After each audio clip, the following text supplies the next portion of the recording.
Səninlə çox xoşbəxtəm. Bircə boynun bükmüş qumrular tək. Qəlb evində yaşayırsan.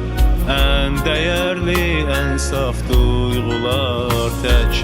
Gözlərimdə bir aləm var. Orada sən varsan, orada mən varam. Sən hamıdan bəxtəvərsən, mən isə hər kəsdən bəxtiyaram. Harda var ki sənin sevirəm deməyindən, qoy baxım gözünə, sarılım ürəyindən. Astaca, astaca deyirəm biləsən, bir bahardır, bir də sənsən. Sənə olan sevgim bir ixtiyardır. Qəlbimizdə, ruhumuzda, yaxşı ki dünyada sevgi vardır. Bir bahardır, bir də sənsən.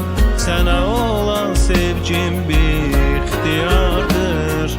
Qəlbimizdə, ruhumuzda, yaxşı ki dünyada sevgi vardır.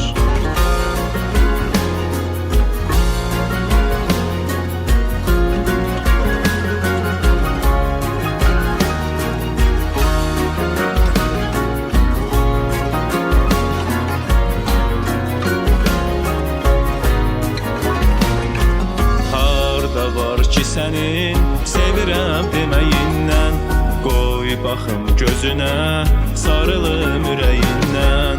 Astaca, astaca deyirəm biləsən, bir bahardır, bir də sənsən. Sənə olan sevgim bir ixtiyardır. Qəlbimizdə, ruhumuzda, yaxşı ki dünyada sevgi vardır. Bir bahardır, bir də sənsən. Sənə olan sevgim bir ixtiyardır.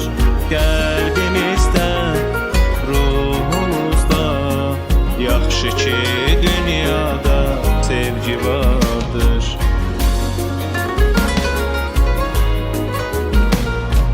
Bir bahardır,